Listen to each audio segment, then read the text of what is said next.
Tonight on the 31 Nights of Halloween Horror, a family crypt is disturbed by a bunch of grave robbers, and an unfortunate earthquake unleashes a gas that, well, only brings one of them back to life. But, man, she is out for blood. Tonight's movie, The Living Dead Girl.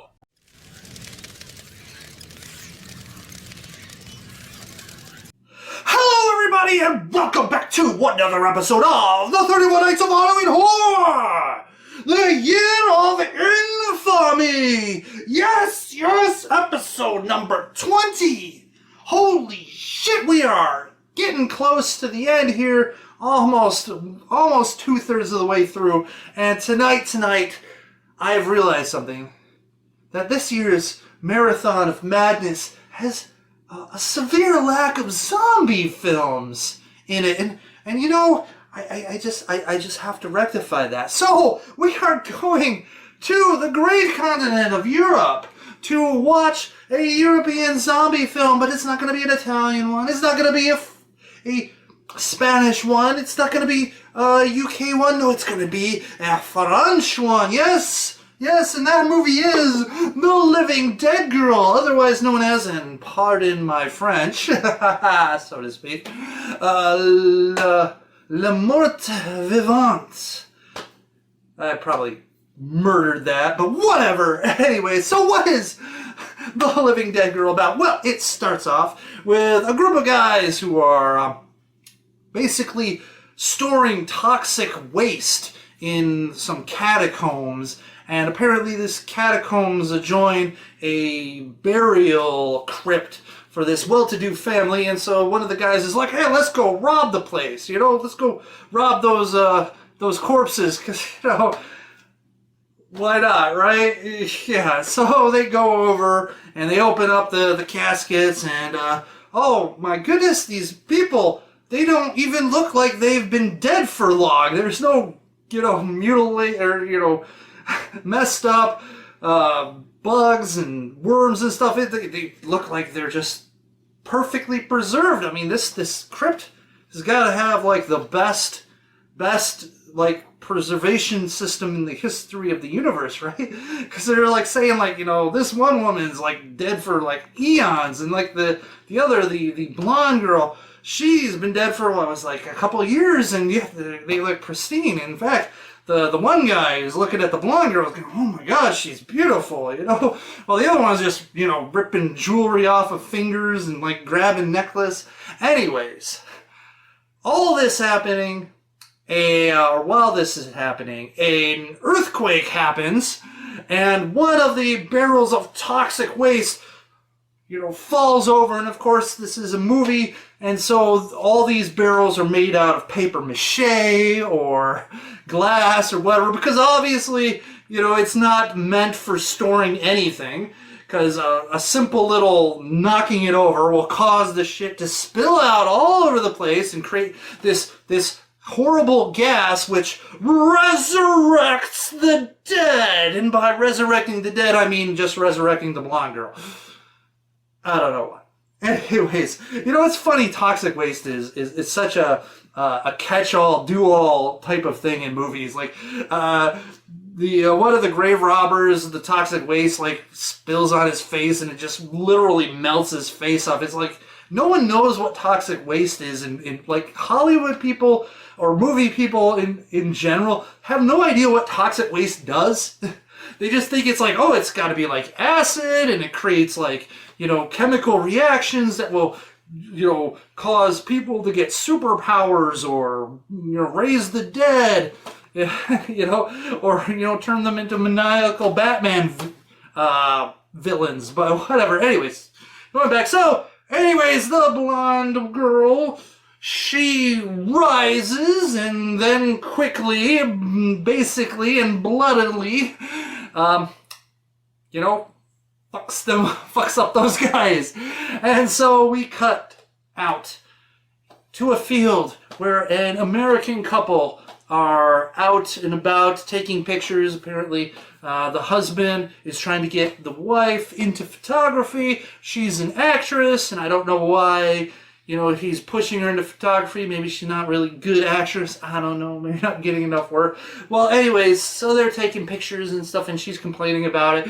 And she sees the blonde woman in her nightgown. And who buries someone in their nightgown? Anyways. I think it's her nightgown. It seemed like a nightgown. Anyways, she's walking through the prairie, the field, whatever. And so she decides to take some snapshots. And she's really intrigued by it. It's like, who is this woman? Why is she doing this?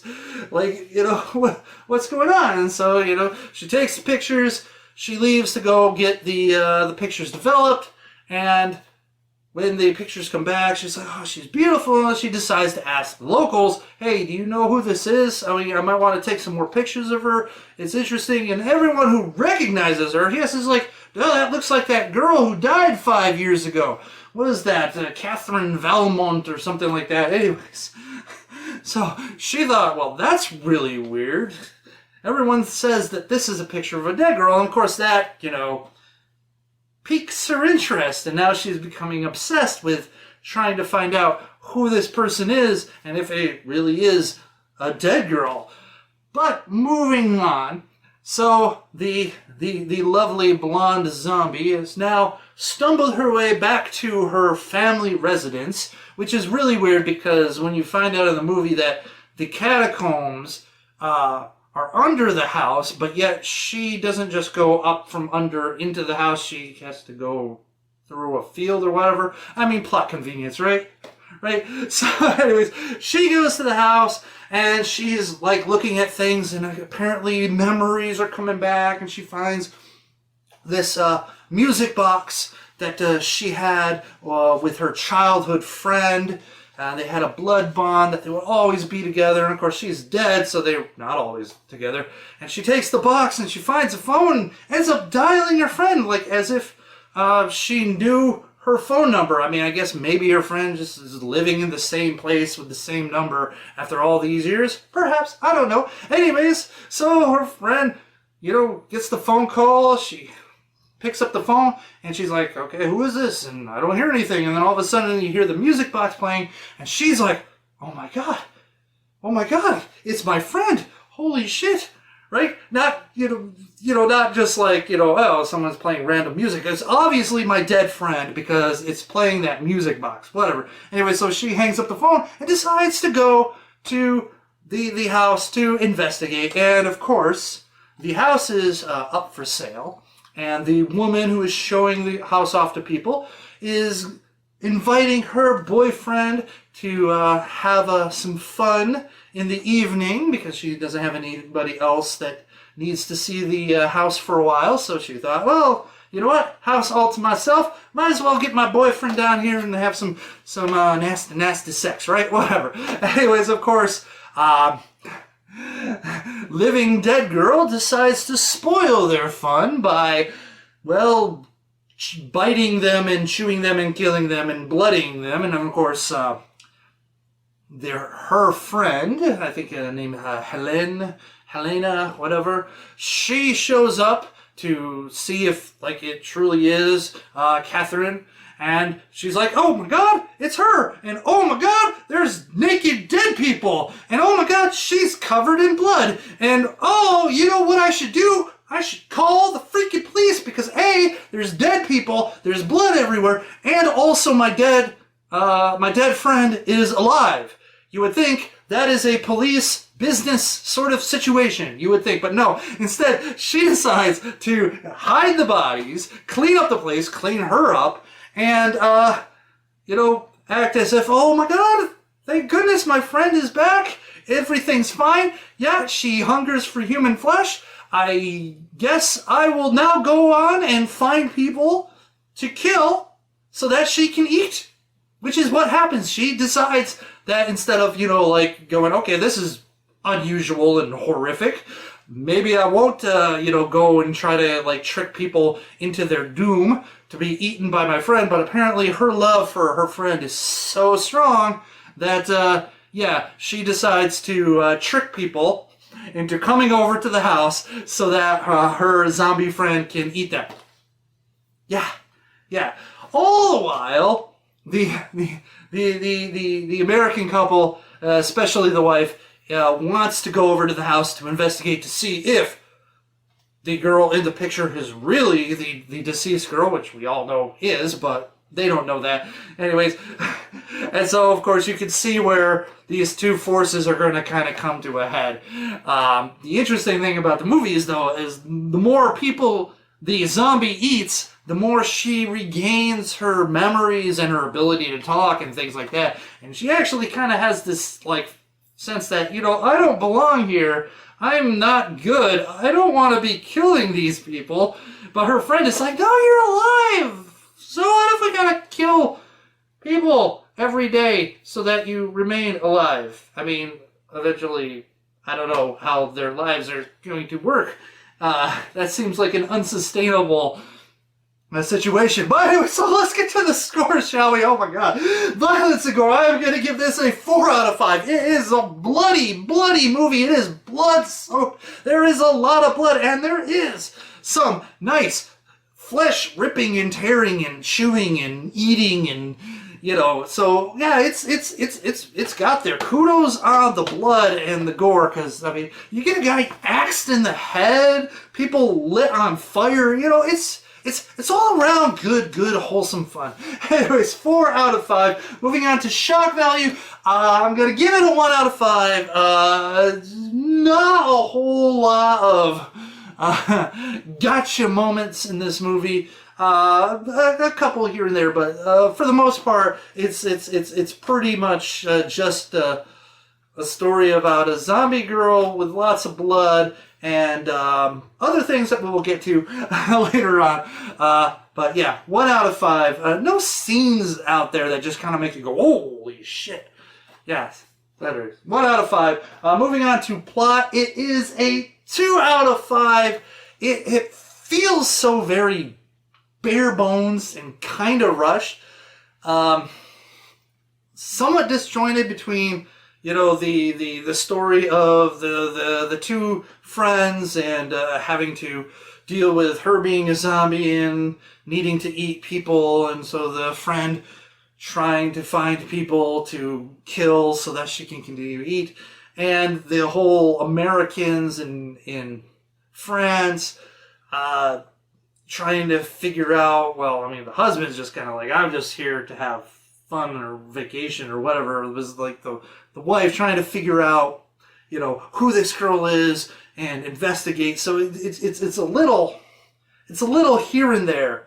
And so it doesn't seem to develop one or the other a lot.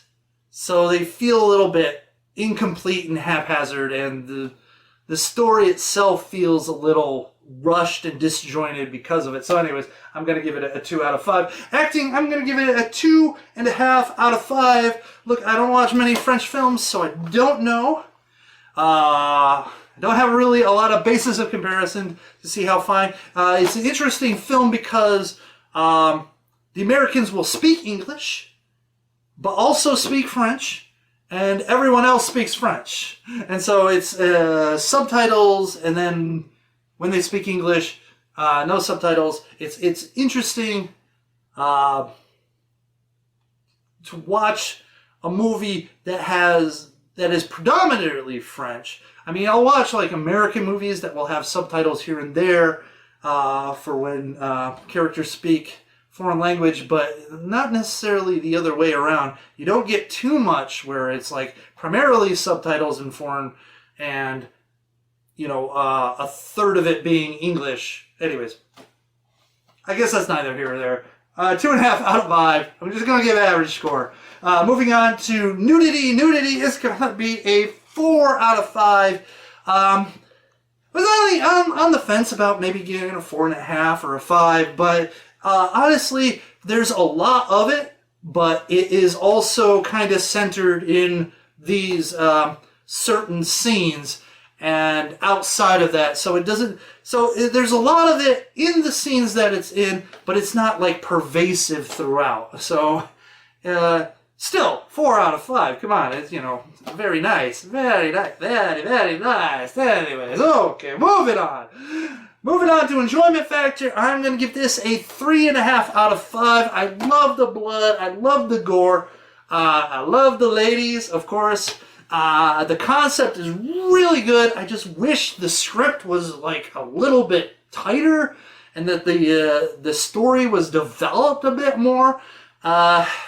Maybe focus a lot more on one thing and kind of streamline the other. I don't know. It's hard to say how they can fix it, but it just needs to become a little bit more cohesive, I think.